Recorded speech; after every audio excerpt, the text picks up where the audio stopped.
Welcome to our channel Tech Thrust. आज का video होगा हमारा कौन सा एनसीईआरटी क्लास 7 का देखेंगे हम चैप्टर नंबर 8 और उसमें देखेंगे हम क्या पादप में जनन। पिछले कक्षाओं में हमने देखा था पिछले कक्षाओं में हमने देखा था पिछले चैप्टर में हमने देखा था जंतुओं और पादप में परिवहन देखा था। अब देखेंगे पादप में जनन। पादप में जनन किस प्रकार का होता है, आखिर हम जनन कहते किसको हैं, जनन आखिर है क्या। जनन क्या है, माता सभी जीव अपने समान जीवों जैसा जनन करते हैं। सभी जीव होते अपने समान जीवों का जनन करते हैं। माता पिता से संतति का जनन कहलाता है। लेकिन पादप कैसे जनन करते हैं, पादप में जनन विभिन्न विधियों द्वारा होता है, जिनके विधियों द्वारा हम देखते हैं कि जनन क्या होता है, किसी भी प्रजाति को प्रिजर्व करना, किसी भी प्रजाति को संरक्षित करना एक प्रकार का जनन ही कहलाता है। किसी भी प्रजाति को संरक्षित करना एक जनन के अंतर्गत ही आता है। अब देखें जनन की विधियाँ हमने पिछले कक्षाओं में पढ़े हैं। अब देखते हैं जनन की विधियाँ क्या क्या हैं। देखेंगे अधिकांश पादपों में मूल तना पत्तियाँ होती हैं। ये पादप के कायिक अंग कहलाते हैं। पादप के कायिक अंग कौन कौन से हैं, मूल हो जाएगा, तना हो जाएगा और तना हो जाएगा और पत्तियां हो जाएगा। ये क्या है, कायिक का अंग है। कायिक क्या होता है, कायिक जो है पादप में कायिक का 3 अंग है। कौन कौन से, मूल हो जाएगा, तना हो जाएगा, पत्तियां हो जाएगा। ये हैं जो कायिक अंग कहलाते हैं। वृद्धि की निश्चित अवधि के बाद अधिकांश पादप में क्या होता है, पुष्प विकसित होता है। वृद्धि होने के बाद अधिकांश पादप में जो है पुष्प विकसित होता है। आपने बसंत ऋतु में आम के बीज को पुष्पित होते देखा होगा। यह पुष्प बाद में आम के रसीले फल का निर्माण करते हैं। आपने आम के मंजर को देखा होगा। मंजर क्या है, आम के लिए पुष्प का काम करता है और जो बाद में जो एक फल का निर्माण करता है। हम फलों को खाते हैं, हम फलों को खाते हैं और समानतः बीजों को फेंक देते हैं। फलों को खाने के बाद हमने बीजों को फेंक देते हैं। बीज अंकुरित होकर नया पादप बनते हैं। यदि ऐसा है तो पादप में पुष्पों की भूमिका क्या है। पादप में जो पुष्पों की भूमिका सब बहुत ही इम्पोर्टेंट है।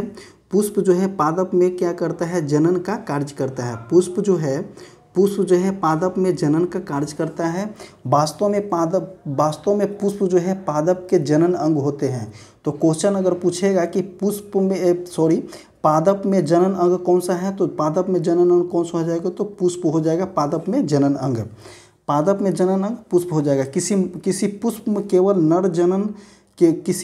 केवल नर जन्म होता है, तो किसी पुष्प में केवल मादा जनन अंग होता है और किसी में दोनों जनन अंग होता है।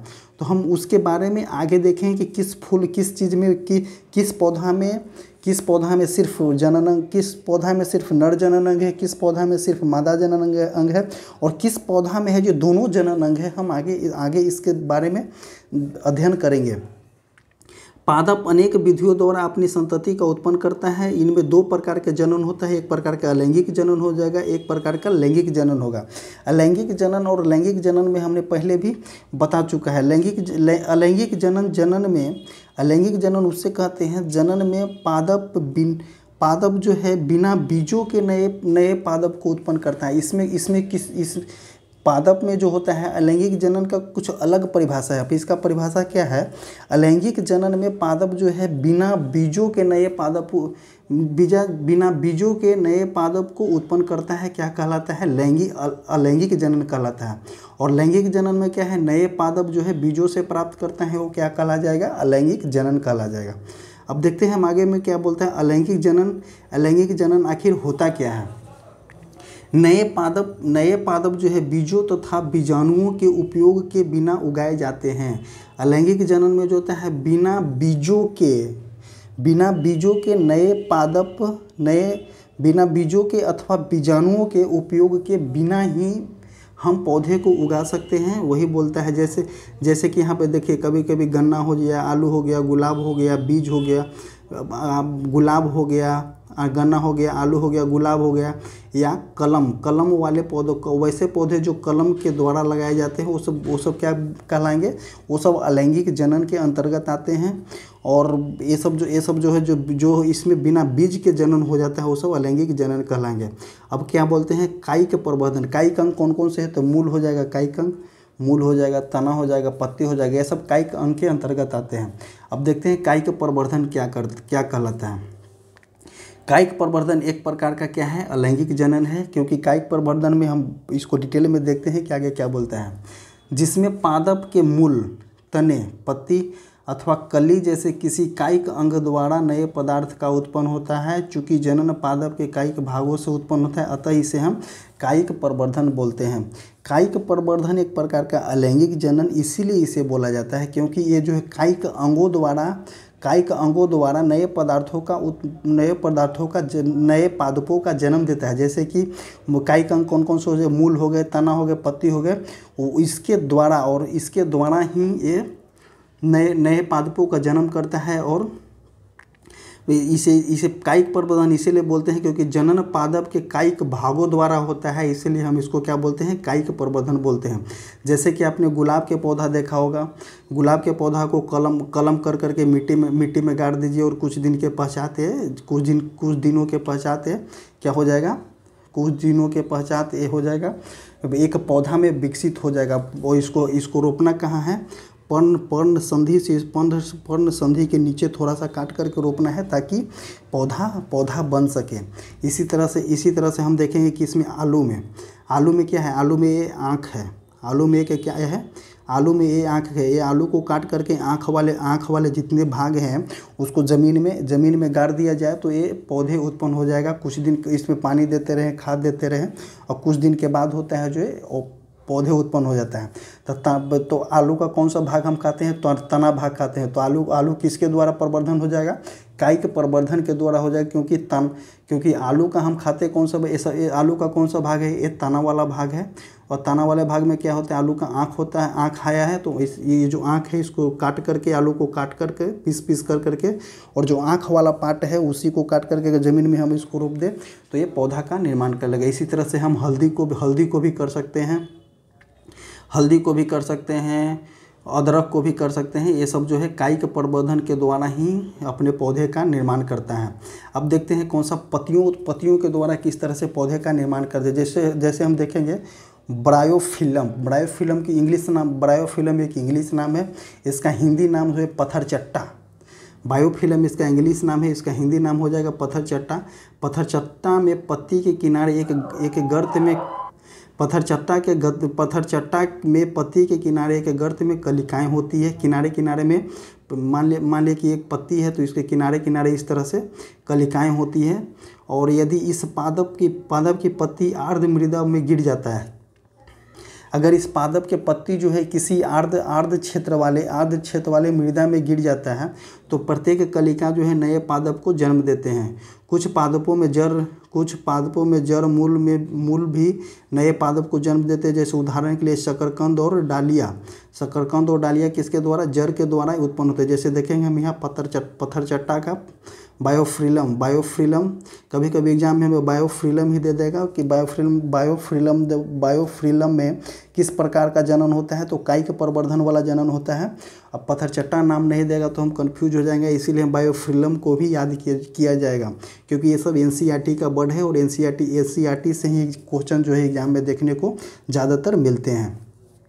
अब इसे देखेंगे, इससे नए पौधे का निर्माण हो जाएगा। तो क्यों हो जाएगा, क्योंकि इसके द्वारा ही पत्ती जो है कायिक प्रवर्धन के अंतर्गत आता है। और कायिक प्रवर्धन में बायोफिल्म जो है कायिक प्रवर्धन के द्वारा जनन करता है। इसके पत्तियों के सामने कलिकाएं निकला हुआ, यही एक पौधे का निर्माण कर लेगा।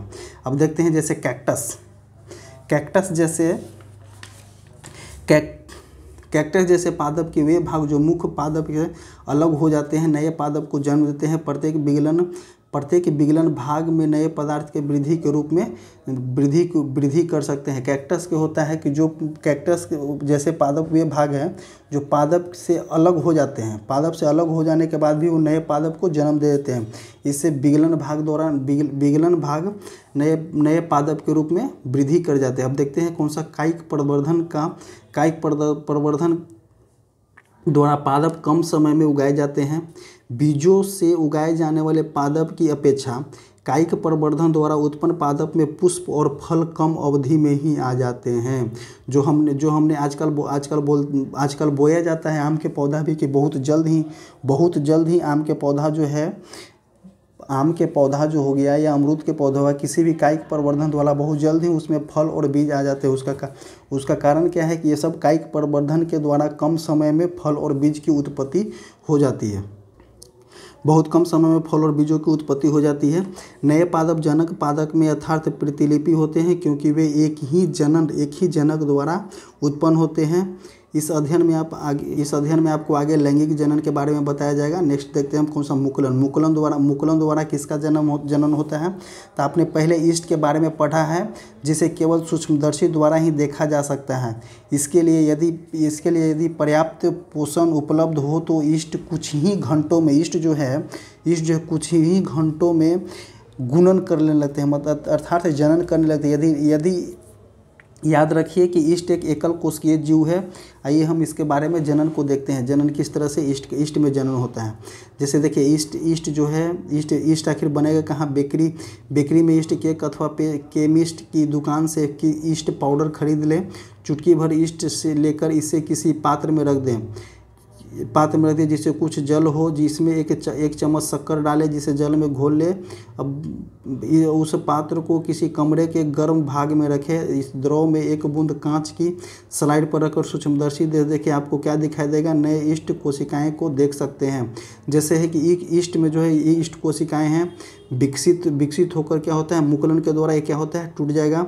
ये देखिए नवीन मुकुलन बनने लगा और इसी तरह से टूट करके क्या बोले मुकुलन में वृद्धि हो जाएगा। इसी तरह से ईस्ट जो होता है ईस्ट में बहुत जल्द ही ईस्ट जनन करना चालू कर देता है। ईस्ट कोशिकाओं से बाहर निकलने वाला छोटा बल्ब जैसे प्रबंधन मुकुलन या कली कहलाता है। मुकुलन क्रमशः वृद्धि करता है और कली कोशिकाओं से विलग होकर नई ईस्ट बनाता है। मुकुलन जो है वृद्धि करेगा और कली कोशिकाओं से निकलकर एक मुकुलन श्रृंखला बना लेता है और इसी तरह से मुकुलन का इसका ईस्ट का जनन हो जाता है। अब क्या बोलता है, विकसित होकर परिपक्व हो जाता है। फिर कई ईस्ट कोशिकाएं बनता है। कभी कभी नवीन मुकुलन से नए मुकुलन विकसित हो जाते हैं जिससे एक मुकुलन श्रृंखला बन जाती है। यह प्रक्रम चलते रहता है। कुछ ही समय बहुत अधिक संख्या में ईस्ट कोशिकाएं का जन्म हो जाता है। तो ईस्ट जो कोशिकाएं जो है किसके द्वारा जन्म करता है, तो मुकुलन के द्वारा जन्म करता है। अब देखते हैं खंडन क्या बोलता है। खंडन वो भाग अपने तालाबों में अथवा ठहरे हुए पानी में कुछ अन्य जलाशय देखे होंगे जैसे क्या है, एक शैवाल है। जैसे एक टूट गया, अगर एक बड़े शैवाल जो है टूट जाता है, शैवाल को देखिए एक बड़े शैवाल टूट जाता है और तो ये अलग जनन करना चालू कर देता है और ये अलग जनन करना चालू करता है। इसी को क्या बोलते हैं, खंडन बोला जाता है।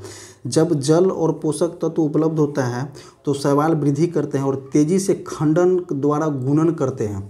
शैवाल 2 या 2 से अधिक खंडों में विखंडित हो जाते हैं।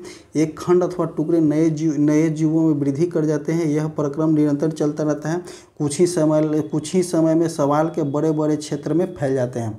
शैवाल किसके द्वारा जनन करता है, तो शैवाल को इंग्लिश नाम के स्पाइरोगाइरा जो होता है, स्पाइरोगाइरा जो है किसके द्वारा जनन करता है, तो खंडन के द्वारा जनन करता है। स्पाइरोगाइरा क्या है, एक प्रकार का शैवाल है। इसी तरह से अब देखते हैं हम किसके द्वारा जनन, बीजाणु द्वारा जनन देखेंगे। बीजाणु द्वारा जनन क्या है, बीजाणु द्वारा जनन देखें। बीजाणु जो है अलैंगिक जनन ही करते हैं। प्रत्येक बीजाणु उच्च ताप और निम्न आर्द्रता में प्रतिकूल स्थापित होता है। जैसे देखिए कवक में बीजाणु द्वारा जनन होता है। देखिए कवक में कवक जो है बीजाणुधानी जो है बीजाणु हो गया, कवक में बीजाणुधानी द्वारा जनन होता है। कवक हो गया। अब देखिए एक कवक हो गया, इसमें क्या है फर्न में भी बीजाणु द्वारा ही जनन होता है, जैसे बीजाणुधानी पुंज है। अब इसमें क्या लिखा हुआ है, को झेलने के लिए कठोर सुरक्षात्मक आवरण से ढका रहता है, इसलिए लंबे समय तक जीवित रह सकते हैं। अनुकूलन परिस्थिति में बीजाणु अंकुरित हो जाते हैं और नए जीव में विकसित होता है, जैसे मॉस और फर्न जो है, मॉस और फर्न जो है, जैसे पादप में भी जनन बीजाणु द्वारा ही होता है। अब देखते हैं कौन सा अलैंगिक जनन। अलैंगिक जनन क्या होता है, पुष्प की संरचना के बारे में देखते हैं। अलैंगिक जनन वो होता है जिसमें बीज भाग लेता है। अलैंगिक जनन में क्या होता है, बीज भाग लेता है, और अलैंगिक जनन में बीज भाग नहीं लेता है। तो अलैंगिक जनन होता है पादप के लिए, अलैंगिक जनन हम उसको बोलेंगे जिसमें बीज भाग लेता है, वो अलैंगिक जनन के अंतर्गत आता है। जैसे पुष्प दो, जैसे देखेंगे हम अलैंगिक जनन के बारे में, पुष्प पादप के जनन अंग है। पुष्प जो है क्या है, पादप के जनन अंग है। तो पादप के जनन अंग कौन सा हो जाएगा, तो पादप के जनन अंग होते हैं कौन सा, पुष्प जो है पादप के जनन अंग होते हैं। और पुष्प में क्या होता है, पुंकेसर जो है नर जनन अंग का कार्य करता है, और स्त्री केसर जो है मादा जनन अंग का कार्य करता है। पुष्प में 2 जनन अंग होते हैं। पुष्प लैंगिक जनन के अंतर्गत में बीज वाले जो जनन होता है वो लैंगिक जनन के अंतर्गत है। और लैंगिक जनन में क्या होता है, 2 भाग हो जाएंगे। एक हो जाएगा पुंकेसर, तो पुंकेसर को नर भाग बोलेंगे, और स्त्री केसर को क्या बोलेंगे, मादा भाग बोले। स्त्री केसर मतलब स्त्री हो जाएगा, और पुंकेसर मतलब पू लगा हुआ आएंगे तो क्या हो जाएगा, पुंकेसर पुरुष हो जाएगा नर जनन अंग, और स्त्री लगा हुआ तो क्या हो जाएगा, स्त्री केसर मादा जनन अंग होता है। कभी कभी एग्जाम में पूछता है कि कौन इनमें से कौन पुष्प में कौन सा जनन अंग है, तो स्त्री केसर और पुंकेसर दिया रहता है एग्जाम्पल में। अब जैसे देखते हैं हम पुंकेसर अथवा केवल, अब देखते हैं कौन सा, ऐसे पुष्प जिसमें या तो केवल पुंकेसर होता है, ऐसे पुष्प जिसमें या तो केवल पुंकेसर होता है या केवल स्त्री केसर उपस्थित होता है, ऐसे होता है एकलिंगीय पुष्प कहलाता है। जिस पुष्प में पुंकेसर और स्त्री केसर दोनों होते हैं, जिस पुष्प में पुंकेसर और स्त्री केसर दोनों होते हैं वे द्विलिंगी पुष्प कहलाते हैं। मक्का, पपीता, ककड़ी या खीरे, मक्का हो गया, पपीता हो गया, ककड़ी हो गया, खीरे हो गया, ये जो पौधे हो जो एक लिंगीय पुष्प हो जाएगा।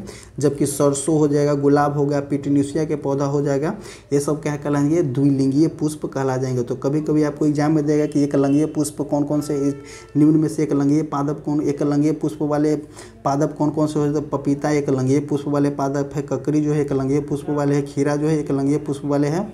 और एक लिंगीय पुष्प वाले में या तो सिर्फ स्त्री केसर होगा, या स्त्री केसर हो जाएगा, या पुंकेसर हो जाएगा। जबकि सरसों में देखेंगे, गुलाब में देखें, पिटूनिया के पौधा में देखेंगे, इसमें स्त्री केसर और पुंकेसर दोनों होता है। अब देखते हैं आगे क्या दिया हुआ है। जैसे हम देखेंगे कौन सा, द्विलिंग पुष्प होते हैं, नर और मादा दोनों। कलिंग पुष्प दोनों एक ही पादप में उपस्थित हो सकते हैं अथवा भिन्न पादप में भी हो सकते हैं। क्या आप पुंकेसर में परागकोश और तंतु की पहचान कर सकते हैं? परागकोश में परागन होते हैं। परागकोश में क्या होते हैं, परागन होते हैं जो नर युग्मनक को बनाता है। और स्त्री केसर में क्या होता है, स्त्री केसर में वर्तिका हो गया, वर्तिकाग्र हो गया और अंडाशय हो जाएगा। वर्तिका अंडाशय स्त्री केसर का भाग होता है। एक या अधिक बीजांड होते हैं। मादा युग्मनक तथा अंड का निर्माण क्या कहलाता है, बीजांड में होता है। लैंगिक जनन में नर और मादा युग्मनक के युग्म से क्या बनता है, युग्मनज बनता है। ये एग्जाम में बहुत इंपॉर्टेंट क्वेश्चन है कि लैंगिक जनन में नर और मादा के युग्मनकों के युग्मनज से क्या बनता है, तो युग्मनज बनता है। और यही लाइन से क्वेश्चन देखने को जरूर मिलेगा ही मिलेगा। अब देखते हैं हम थोड़ा सा पुंकेसर के बारे में देखते हैं। पुंकेसर क्या है, परागकोश यहाँ हो जाएगा और तंतु यहाँ हो जाएगा। मतलब कि पुंकेसर के कौन कौन से भाग हो गए, परागकोश हो जाते हैं। परागकोश में क्या होता है, परागकण होता है और तंतु हो जाता है। तो ये सब किसका भाग हो गया, ये सब भाग हो गए ये सब भाग हो गया कि इसका पुंकेसर का भाग हो गया, फूल के पुंकेसर का भाग हो गया। अब स्त्री केसर का भाग देखिए, इसका ऊपर वाला भाग जो होता है, देखिए ये ऊपर वाला भाग जो है ये वर्तिकाग्र है, और उसके नीचे क्या हो गया, वर्तिका हो गया, और ये हो जाएगा अंडाशय। अंडाशय में क्या होता है, बीजांड होता है, और बीजांड में ढेर सारा क्या होता है, बीज होता है। तो स्त्री केसर का कौन कौन से भाग हो गए, स्त्री केसर का भाग हो गया वर्तिकाग्र, वर्तिका। इसी तरह से याद कीजिए, कभी कभी एग्जाम में इससे जो होता है क्वेश्चन दे देता है कि निम्न में कौन सा स्त्री केसर है, तो दे देगा कौन सा, वर्तिकाग्र होगा, वर्तिका हो जाएगा, वर्तिका के बाद हो जाएगा अंडाशय हो जाएगा। अंडाशय में क्या होता है, बीजांड होता है। अब बीजांड में ढेर सारा क्या होता है, बीज होता है। और इस पुंकेसर का भाग कौन कौन सा हो जाएगा, परागकण पुंकेसर का भाग हो जाएगा, परागकोश भी पुंकेसर का भाग हो जाएगा, तंतु भी पुंकेसर का भाग हो जाएगा। अब देखते हैं परागन। परागन किस तरह से होता है, परागन क्या है। समांतर परागनों में दृढ़ सुरक्षात्मक आवरण होता है। जैसे देखिए परागन जो हो गया, अब जैसे ये परागन हो गया, परागकोश हो गया, तो परागकोश में ढेर समांतर परागकण जो होता है किसमें होता है, परागकोश में परागकण होता है। परागकणों के दृढ़ सुरक्षात्मक आवरण होता है। देखिए दृढ़ सुरक्षात्मक आवरण है जिन्हें हम सूखने से बचाता है। परागकोश को सूखने से बचाता है, उसके दृढ़ आवरण वाला, क्योंकि परागकण हल्के होते हैं, परागकण एकदम हल्के होते हैं, पाउडर की समान होते हैं, अतः वह वायु तथा जल द्वारा बहाकर ले जाया जा सकता है। वायु तथा जल द्वारा बहाकर ले जाया जा सकता है, क्या कहलाएगा, किसको ले जा सकता है, वायु तथा जल द्वारा बहाकर, तो परागकणों को पुष्प पर परागकणों को ले जा सकता है तथा बहाकर ले जाया जा सकता है। पुष्प पर बैठने वाले कीटों के शरीर पर परागन चिपक जाते हैं। पुष्प जो है उस पर बैठेगा तो शरीर पे क्या होता है, परागन चिपक जाए, तो जब कीट जो है उसी प्रकार के किसी पुष्प से, जब पुष्प जो है उसी प्रकार के किसी पुष्प पर बैठता है, तो पुष्प के वर्तिकाग्र पर कुछ परागन जो है गिर जाता है। जब कीट जो है उसी प्रकार के पुष्प पर, इस लाइन को बहुत अच्छा तरह से ध्यान दीजिएगा कि उसी प्रकार के जो कीट जो है परागकण में बैठा तो उसके पैर में चिपक जाता है, और जब चिपकता है तो उसी प्रकार के किसी अन्य पुष्प पर बैठता है, तो पुष्प के वर्तिकाग्र पर कुछ परागन गिर जाते हैं। वर्तिकाग्र पर कुछ परागन गिर जाएगा।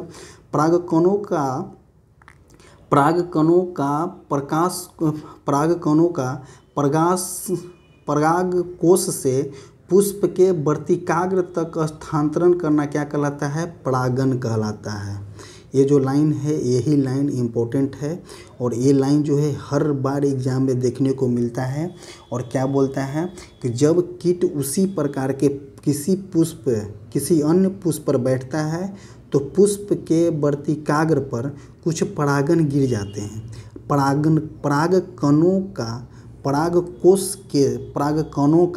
परागकोश से पुष्प के वर्तिकाग्र पर स्थानांतरण क्या कहलाता है, परागकण कहलाता है, परागन कहलाता है। अब देखिए यदि परागकण उसी पुष्प के वर्तिकाग्र पर गिरता है तो क्या कहला जाएगा, स्वपरागन कहला जाएगा। और उसी पादप के पुष्प पे गिरेगा तो क्या कहला जाएगा, वो कहला जाएगा स्वपर परागन कहला जाएगा। जैसे कि हम यहाँ पे एक देख सकते हैं, वर्तिकाग्र है, परागकोश है, परागकण है, सेम वही फूल के परागकण जो है दूसरे वही फूल के परागन जो है वर्तिकाग्र पे जाता है, तो क्या कहला जाएगा, स्वपरागन कहला जाएगा। अगर ये वाले फूल के दूसरे फूल पे सेम पादप के दूसरे फूल पे जाएगा तो क्या कहला जाएगा, पर परागन कहला जाएगा। ये कभी कभी एग्जाम में देखने को क्वेश्चन मिलते रहता है।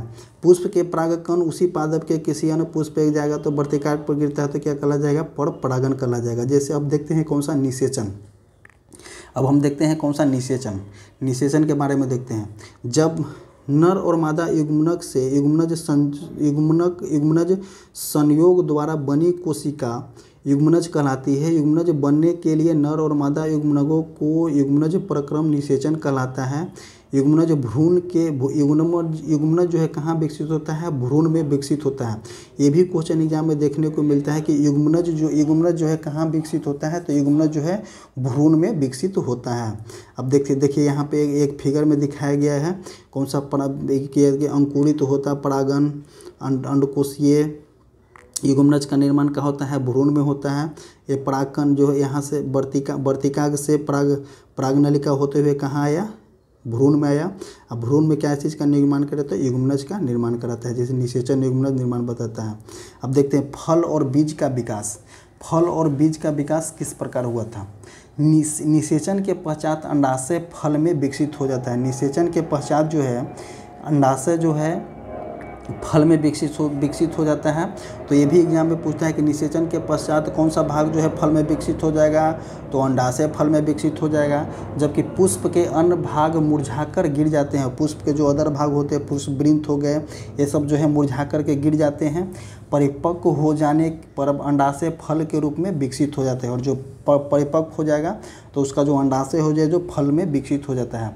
बीजांड में जो है बीज विकसित होते हैं, इसे बीजांड जो है बीज विकसित होता है। बीज में एक भ्रूण होता है जो सुरक्षात्मक बीजावरण के अंदर होता है। कुछ फल गूदेदार और रसीले होते हैं, कुछ फल गूदेदार और रसीले जैसे कि आम, सेव और संतरा। कुछ फल कठोर होते हैं जैसे कि बादाम, अखरोट आदि। अब देखते हैं इसके बारे में क्या बोला, जैसे कि ये सेव है, ये सेव गूदेदार हो गया, आम गूदेदार के अंतर्गत आता है। और ये जो है बादाम हो गया, बादाम किसके अंतर्गत आता है, इसके बीज आवरण जो होता है पूरा कठोर होता है। अब देखते हैं बीज का परिकिरणन। बीज का परिकिरणन किस प्रकार बीज एक स्थान से दूसरे स्थान तक जा कर के और पौधे का निर्माण किस प्रकार करता है, उसके बारे में हम देखते हैं। बीज में एक ही प्रकार के पादप विभिन्न स्थानों पर उगे हुए पाए जाते हैं। बीज में नहीं, प्रकृति में एक ही प्रकार के पादप जो है विभिन्न स्थानों पर उगे पाए जाते हैं। ऐसे बीजों के विभिन्न स्थानों पर क्या होता है, परिकिरणन के द्वारा होता है। तो इसका कहने का मतलब क्या है कि अगर बीज जो है प्रकृति में एक ही प्रकार के पादप जो है विभिन्न स्थानों पर, बहुत सारे स्थानों पर देखने को मिलता है। ऐसा इसलिए होता है क्योंकि बीजों का परिकरण, ऐसे बीजों के विभिन्न स्थानों पर परिकिरणन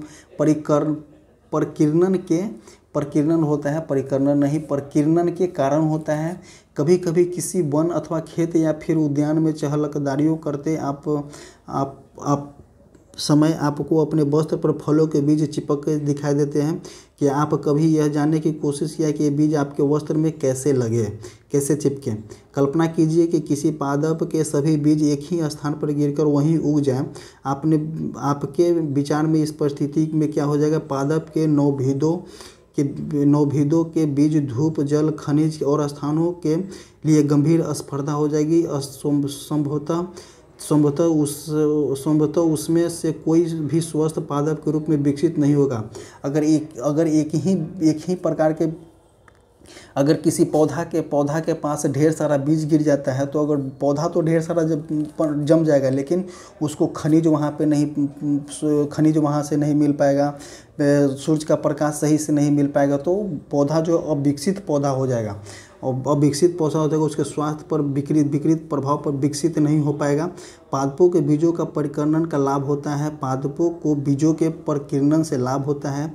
एक ही प्रकार के पादप को नवभिदों में सूर्य के प्रकाश, जल, खनिज के लिए परस्पर स्पर्धा की संभावना कम हो जाती है। परिकिरणन पादप में व्यापक क्षेत्र में परिवर्तन हो जाता है और सहायक हो जाता है ताकि वे नए आवास में अपने पकड़ को स्पर्ध बना सके।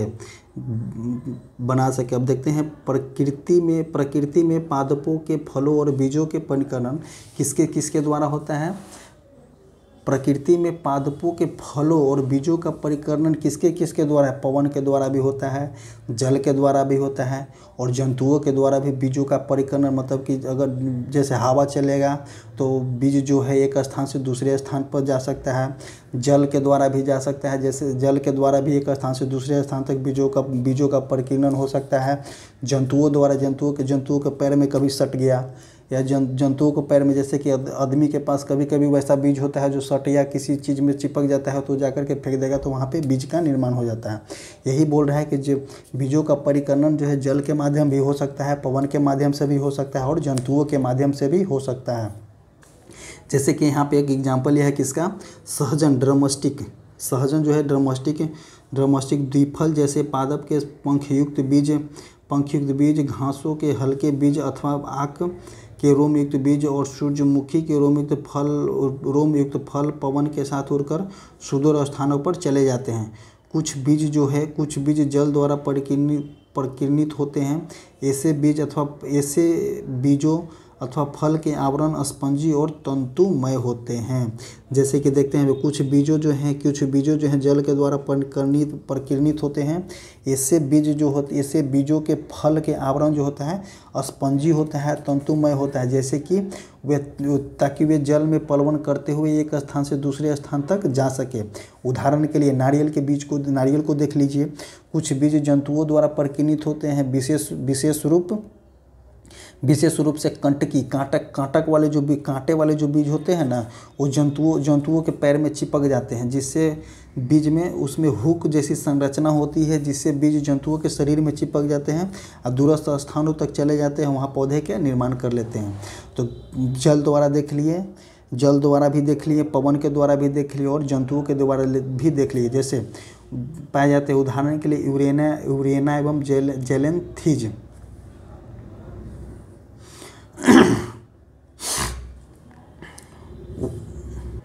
उदाहरण के लिए यूरेना एवं जेलेंथीज हैं। कुछ पौधे के फल झटके के साथ फट जाते हैं, वैसे पौधे हैं। अब जैसे देखते हैं जाते उदाहरण के लिए यूरेना एवं जेंथियम, ये पौधे जो हैं जंतुओं के पैर में चिपक जाते हैं और ट्रांसफ़र होते हैं। अब जैसे कुछ पौधे के फल जो है झटके के साथ फट जाते हैं, जिसके अंदर बीज परिकीर्णित हो जाते हैं। बीज जनक पादप से दूर हो जाकर एरंड एवं बालसन के पादप में ऐसे होते हैं। एरंड हो गया और बालसन के पादप जो होता है, एरंड बालसन के पादप जो होता है उसमें ऐसा होता है कि बीज उसके फल जो है डायरेक्ट फट जाते हैं, बीज जो है छितरा जाता है पूरी तरह से। इसमें किसमें होता है, एरंड एवं बालसन के पादप में ऐसा होते हैं। अब देखते हैं हम इसका प्रमुख शब्द देखते हैं। प्रमुख शब्द के बारे में क्या बोल रहा है, अलैंगिक जनन। पादप में अलैंगिक जनन किसको होता है, जिसमें बीज भाग नहीं लेता है, अलैंगिक जनन कहलाएगा। मुकुलन हो जाएगा, ईस्ट का जनन होता है, मुकुलन के द्वारा होता है। भ्रूण जो होता है, भ्रूण कहाँ विकसित, भ्रूण जो होता है युग्मनज में जो है जो भ्रूण विकसित होगा। प्रकीर्णन क्या है, प्रकीर्णन वही होता है कि बीज जो पौधे के पादप के जो बीज हो गए एक स्थान से दूसरे स्थान तक जाकर के जमते हैं, विभिन्न स्थानों पे जाते हैं। और प्रकीर्णन किसके माध्यम से हो सकता है, पवन के माध्यम से होता है, जल के माध्यम से हो सकता है, जंतुओं के माध्यम से भी प्रकीर्णन हो सकता है। अब देखेंगे कौन सा, बीजांड देखेंगे। बीजांड जो हो जाएगा अंडाशय में जो होता है बीजांड होता है, वो अंडाशय में जो होता है बीजांड होता है, वही अंडाशय में बीजांड होता है, वही बीजों का निर्माण करता है, बीजांड हो जाएगा। परागकण हो गया, परागकण क्या हो जाएगा, पुंकेसर का भाग होता है, परागकण कहला जाएगा। लैंगिक जनन क्या है, लैंगिक जनन वैसा होता है जिस पादप में लैंगिक जनन में बीज जो है महत्वपूर्ण होना चाहिए। लैंगिक जनन में ये लैंगिक जनन हो जाएगा। और अलैंगिक जनन में कौन कौन से हो जाएगा, लैंगिक जनन में कायिक प्रवर्धन वाले जो जितने आते हैं लैंगिक जनन के अंतर्गत आते हैं। अब देखेंगे बीजाणु क्या होता है, बीजाणु जो होता है उसमें बीज का निर्माण होता है। बीजाणुधानी जो हो गया, कहाँ में बीजाणुधानी जो फर्न वाले पौधे में, फर्न में जो है बीजाणु द्वारा जनन होता है। बीजाणुधानी पुंज उसी में होता है, उसी के पत्ते में बीजाणुधानी पुंज होता है। निषेचन क्या हो जाएगा, निषेचन हो जाएगा किसी भी निषेचन क्या हो जाएगा, किसी नए जंतुओं का उत्पन्न हो जाएगा निषेचन, जैसे कि नर और मादा भाग मिल करके निषेचन कराएगा। खंडन क्या हो जाएगा, खंडन में जनन कहाँ होता है, तो स्पाइरोगैरिया, जैसे कि आप शैवाल देखे होंगे, शैवाल में खंडन के द्वारा जनन होता है कि एक बड़ा शैवाल है, टूट जाता है, टूट करके एक साइड वो बड़ा शैवाल बन जाता है, दूसरे साइड भी बड़ा शैवाल बन जाता है।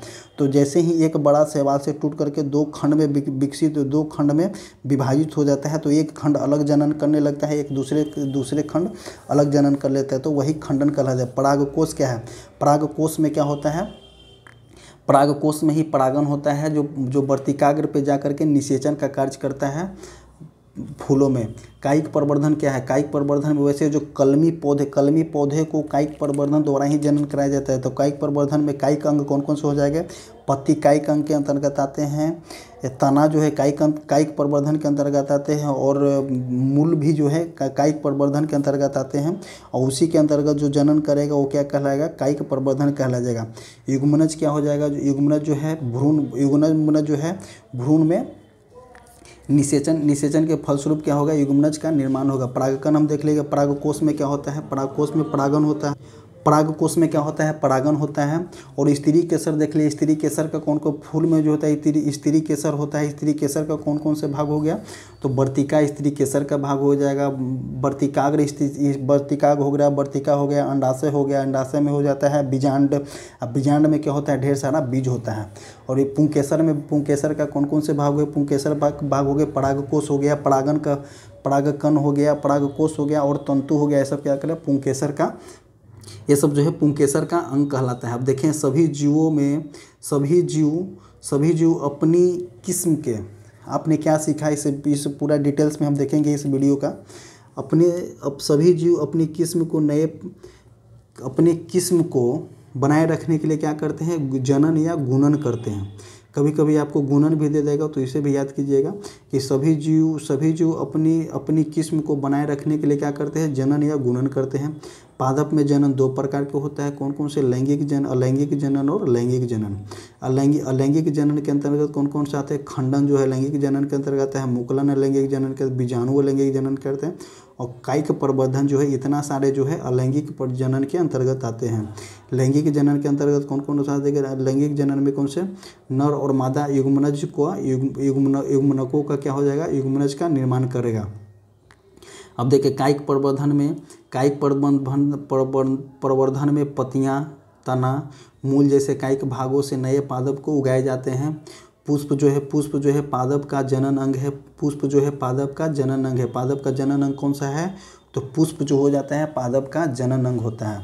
एक लिंग पुष्प में या तो नर हो सकता है, एक लिंग पुष्प में या तो नर हो सकता है या मादा जनन अंग हो सकता है, दोनों में से कोई एक हो सकता है। एक लिंग पुष्प में, द्विलिंग पुष्प में नर और मादा दोनों जनन होता है। तो एक लिंग पुष्प किसके में होते हैं, एक लिंग पुष्प, तो एक लिंग पुष्प वाले पौधे किसमें है, पपीता हो गया, ककड़ी हो गया, खीरा हो गया, ये सब एक लिंगीय पुष्प में आता है। द्विलिंगीय पुष्प वाले कौन कौन से हो जाएंगे, गुलाब के फूल हो गए, अड़हुल के फूल हो गए, सरसों के फूल हो गए, पुटनीसिया हो गया, ये सब द्विलिंगीय पुष्प के अंतर्गत आता है। नर युग्मनक परागकणों के अंदर, नर युग्मनक जो है परागकणों के अंदर, और मादा युग्मनक बीजांड में पाया जाता है। नर युग्मनक जो है परागकणों के अंदर पाया जाता है, और मादा युग्मनक कहाँ आता है, बीजांड के अंदर पाया जाता है। कभी कभी इस लाइन से जो क्वेश्चन को देखने को बहुत बार देखने को मिला है। किसी पुष्प के परागकोश से उसी पुष्प अथवा किसी अन्य पुष्प के वर्तिकाग्र तक परागकणों के स्थानांतरण का प्रक्रम क्या कहलाता है, परागकण कहलाता है। वंस अगेन हम इस लाइन को देखेंगे, किसी पुष्प के क्या चीज़ को, किसी पुष्प के परागकोश को उसी पुष्प या अन्य पुष्प के वर्तिकाग्र तक परागकणों का स्थानांतरण या परागकणों का स्थानांतरण का प्रक्रम क्या कहलाता है, परागन कहलाता है। अब देख परागन दो प्रकार के होते हैं, स्वपरागन और परपरागन। स्वपरागन में परागकोश के उसी पुष्प के वर्तिकाग्र पे गिरता है, स्थानांतरित होता है। अब परपरागन में परागकण एक पुष्प के परागकोश के उसी प्रकार के दूसरे पुष्प के वर्तिकाग्र पर स्थानांतरित होता है, क्या कहलाता है, पर परागन कहलाता है। ये सब जो लाइन है एक बार जो दिमाग में इस तरह से बैठाइए कि एग्ज़ाम में स्टेटमेंट वाइज क्वेश्चन आए तो हम उस क्वेश्चन को बना सकें। और यहाँ से क्वेश्चन आजकल देखने को बहुत ही ज़्यादा मिल रहा है, हर एग्ज़ाम में मिल रहा है। और ये तो बुक NCERT है, इसमें तो कोई डाउट नहीं है। और आजकल जितना भी एग्ज़ाम हो रहा है सब NCERT से ही क्वेश्चन को देखने को मिल रहा है। तो ये सब जो लाइन जो है अपने आप में बहुत बड़ा इंपॉर्टेंट है। और हम एक जो पूरा ख़त्म होने का, पूरा सब्जेक्ट ख़त्म होने के बाद हम सिर्फ एक इस लाइन का वीडियो लेकर के आएंगे, पूरा बुक का निचोड़ हम एक लेकर वीडियो लेकर के आएंगे जो आप लोग के लिए बहुत ही लाभदायक साबित होगा। अब देखते हैं कौन सा। परागन किसके द्वारा होता है? पवन के द्वारा परागन हो जाएगा, जल के द्वारा परागन हो जाएगा, कीटों के द्वारा परागन हो जाएगा।